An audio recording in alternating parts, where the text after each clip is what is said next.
I never bothered to figure out exactly what it was, but I recognized it immediately. Growing up in a farming community, I have the smell of an orchard on the first hot day of spring burned into my memory. Frankly, I'd rather it wasn't, as I'm pretty sure it's rotting fruit. As I rolled roofless through Majorca's backcountry in near silence, the unpleasant scent flooded the little cockpit of the new BMW i8 Roadster, accompanied by a torrent of memories. As a lifelong sci-fi enthusiast, I've always been fascinated by the ability of a scent to transport you back in time. Given the option, I'd still prefer a DeLorean with a Mr. Fusion, which can be directed to the exact date and time I'd like to visit or revisit, but until then, the i8 Roadster in good weather is a decent stand-in. There are more than a few similarities. Both are wedge-shaped exotics with mid-mounted gasoline engines. Each sports a pair of signature top-hinged doors giving way to seating for two.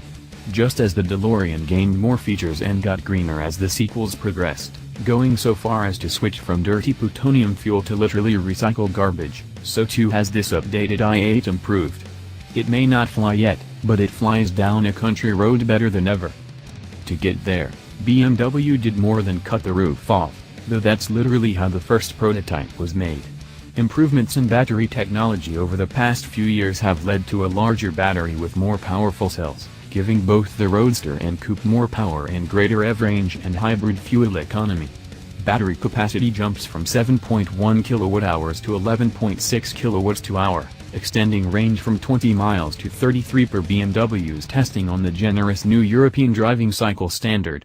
For context, the EPA rated the 2017 i8 for up to 15 miles of all-electric range. All-electric driving now has a top speed of 65 miles per hour in drive, up from 43 miles per hour, and 75 miles per hour in e-drive mode. With the extra available power, the electric motor at the front axle generates an extra 12 horsepower for a total of 143, torque holds at 184 pounds-to-foot at the rear. The turbocharged inline-3 has found an extra 3 horsepower and no extra torque, but a particulate filter cuts exhaust emissions.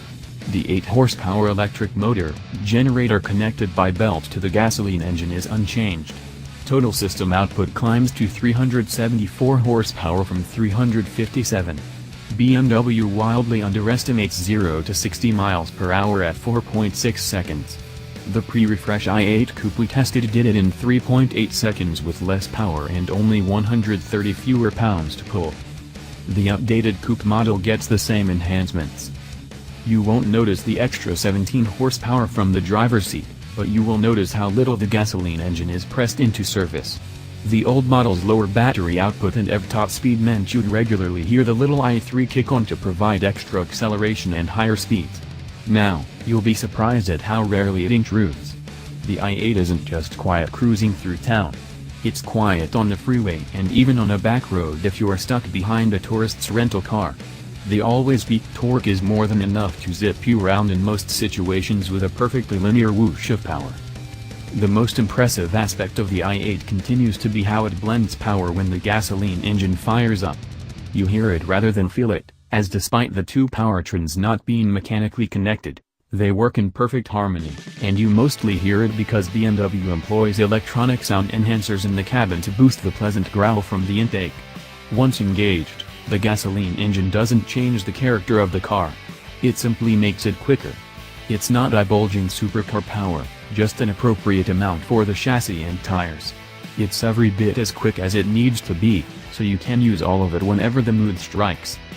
Just as you don't feel the gas engine integrate into the power delivery, you don't feel either the front 2-speed or rear 6-speed automatic change gears.